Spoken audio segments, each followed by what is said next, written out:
Andiamo avanti veloce e c'è il professor Francesco Marinello seduto qua, prego la camera di inquadrarlo. Sì, mi avvicino io, ma tu inquadralo nel frattempo. Ecco, eccolo qua, Francesco Marinello insegna all'Università di Padova che cosa? Meccanica agraria e agricoltura di precisione. Allora, lui è molto più serio di me e anche mi metto un po' giù perché sono la camera fa fatica e quindi anche molto più, come posso dire, contenuto, ma io gli metto il microfono adesso qui perché sennò per motivi Covid non possiamo toccarlo in molti, no, lo metto io proprio là sopra. Grazie Renzo. E quello che volevo dire, adesso lui vi presenterà, no, con alcune slide, e anche questo tecnicamente non è semplice, ecco, che cos'è l'agricoltura di precisione oggi, perché la giornata, come vi abbiamo detto, è sull'irrigazione di precisione, quindi un tassello dell'agricoltura di precisione di cui il professor Marinello ora vi parla. Prego. Grazie mille. Partirò proprio dall'agricoltura di precisione e cercherò di arrivare a perché parliamo oggi di irrigazione. Parto da un discorso che aveva fatto il commissario europeo sull'agricoltura 4-5 anni fa, quindi molti anni fa dal punto di vista del progresso tecnologico, e già 4-5 anni fa, ma altri prima di lui 12-13 anni fa, avevano detto come l'agricoltura di precisione stia una delle soluzioni migliori per migliorare la gestione agricola, per migliorare i redditi, per migliorare la sostenibilità.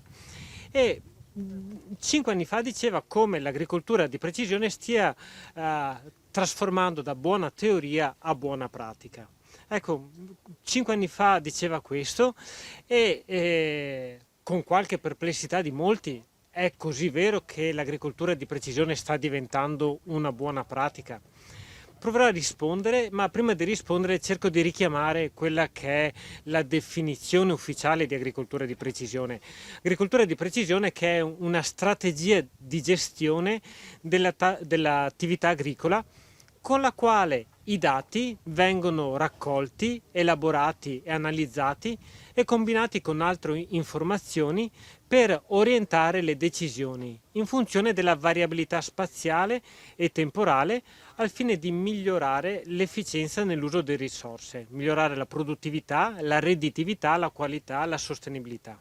Ecco, una bella definizione, tra 2 secondi l'avremmo tutti dimenticata, ma richiamerei 2 parole importanti. Uno è la variabilità, un'altra parola importante è la decisione. Ecco, variabilità e decisione sono 2 cose che in qualche modo vanno messe insieme. Quanto è la variabilità, quanto è facile, quanto è difficile prendere delle decisioni quando c'è una variabilità.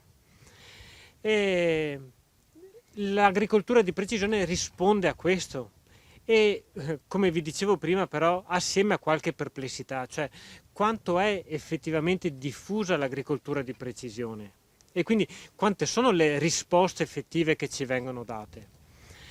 Parto da un'indagine che abbiamo fatto poco tempo fa per capire un po' quali sono intanto i problemi, cioè del perché c'è questa percezione di un'agricoltura di precisione poco diffusa.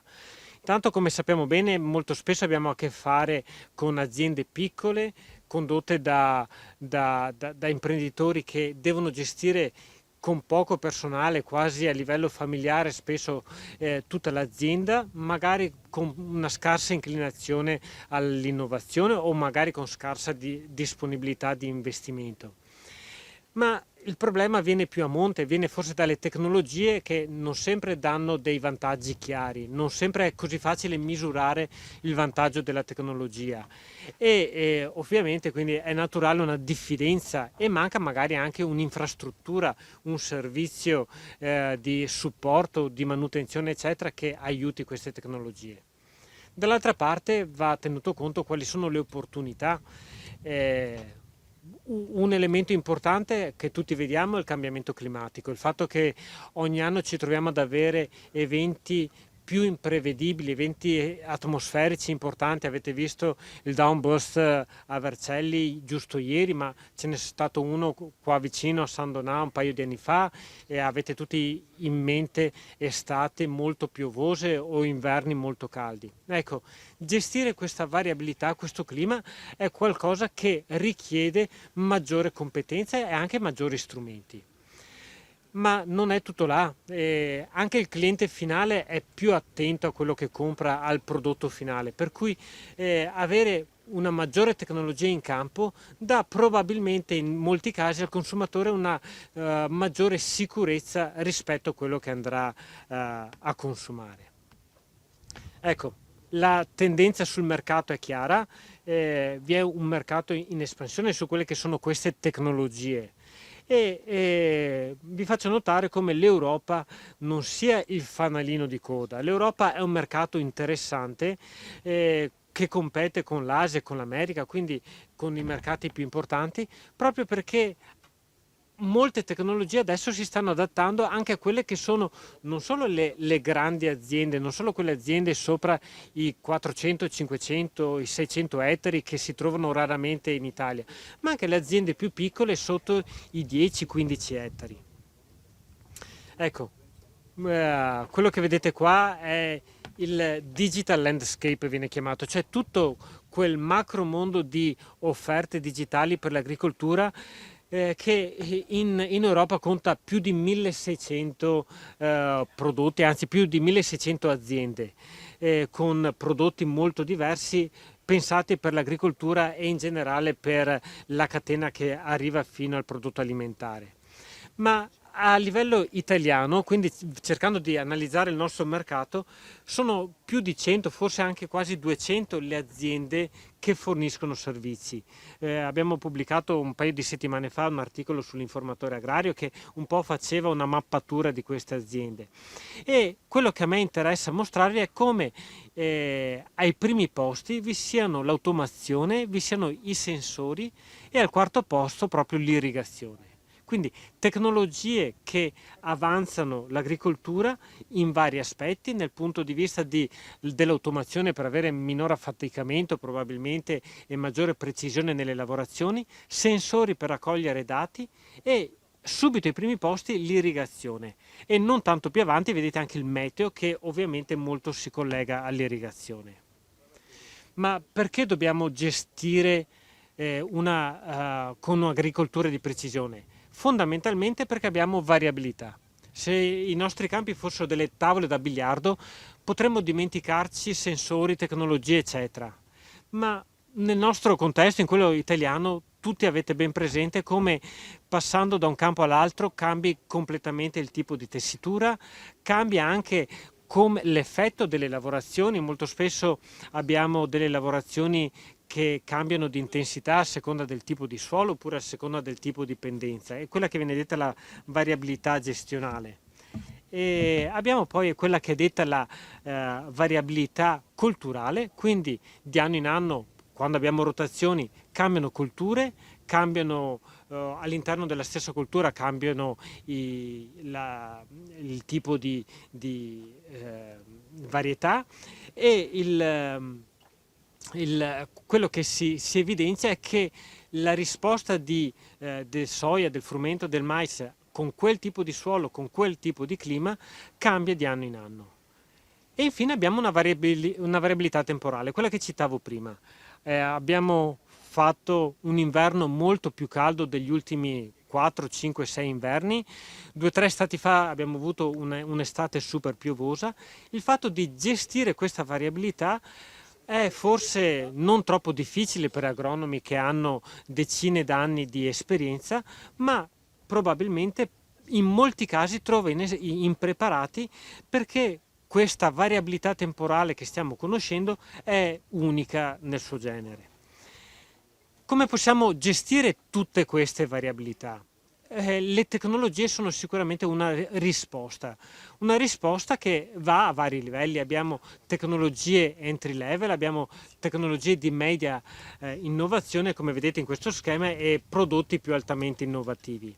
Ecco, non mi addentro su tutti gli ambiti, su tutti i prodotti tecnologici e le macchine che vedete qua, ma sicuramente l'aspetto decisionale, l'aspetto di gestione dei dati è un aspetto che dà un grosso supporto all'agricoltura.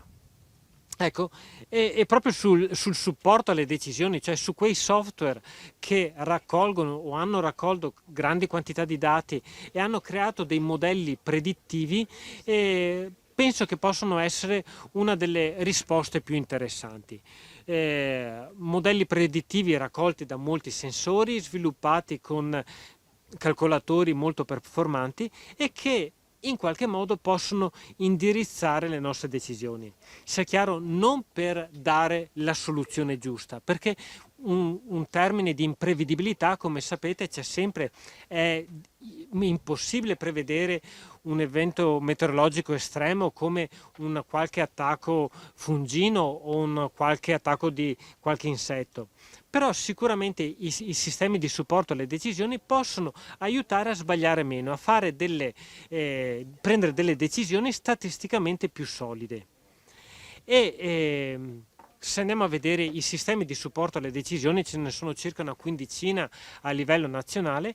Quelli principali si basano su bollettini meteorologici, su dati raccolti dal suolo, su sensori, su dati agronomici, su stazioni meteo, e si orientano un po' a tutte quelle che sono le nostre produzioni: frutticole, orticole, vite, altre erbacee, cerealicole, pieno campo. Quindi ecco, c'è una buona copertura dal punto di vista dei sistemi di supporto alle decisioni, sistemi di supporto che si adattano bene tanto alle piccole aziende quanto alle grandi aziende. E sistemi di supporto alle decisioni che, come vedevamo anche prima, hanno al primo posto dell'interesse il dato meteo, e dato meteo che va a legarsi proprio all'irrigazione. Ecco, prendere decisioni per limitare i danni da attacchi fungini, da malattie, da fitofagi, eccetera, è sicuramente uno dei fattori più di interesse attualmente. Fattori di interesse perché, come sappiamo, parliamo di input agronomici importanti che hanno costi importanti, quindi i trattamenti fitosanitari hanno un'incidenza importante sui costi finali della gestione per ettaro, ma anche la politica attuale europea è quella di far pagare l'acqua a consumo, e quindi anche l'acqua diventerà via via sempre più un elemento importante da considerare e valorizzare o da minimizzare dal punto di vista dei costi. E quindi i DSS proprio si rivolgono sia alla gestione delle fitopatologie, ma anche, direi, alla gestione proprio dell'acqua. Quindi la gestione dell'acqua come uno degli input di maggiore interesse, insieme ai trattamenti fitosanitari e alle concimazioni, e che ci interessano perché? Perché possono aiutare l'azienda a spingere su tre parti. Una è la sostenibilità, una è la resa e il terzo è il guadagno. Se noi riusciamo a ottimizzare le nostre gestioni, le nostre decisioni, a minimizzare l'uso di concimi, prodotti fitosanitari e acqua, sicuramente riusciamo a essere meno impattanti sull'ambiente. Se vi ricordate, prima dicevo che l'attenzione del consumatore è proprio uno degli elementi trainanti. Se noi dimostriamo al consumatore che stiamo minimizzando l'impatto sull'ambiente, riducendo l'impronta idrica, riducendo concimi, eccetera, sicuramente rendiamo più interessante sul mercato il nostro prodotto. E dopo, indubbiamente, gestire bene l'acqua vuol dire dare maggiore attenzione alla produttività, riuscire a rendere di più, e il che si traduce ovviamente in un maggiore guadagno. Chiaro che è un guadagno che non arriva al primo anno, è un processo di miglioramento continuo che può durare dai 2, 3, 4 anni in su, ma in cui anno dopo anno si esalta sempre di più la capacità produttiva, si massimizza quello che interessa alla fine all'azienda agricola, cioè il guadagno, e come risultato secondario, ma non meno importante, andiamo verso quell'esigenza di sostenibilità che sempre più è spinta a livello europeo e a livello di consumatore.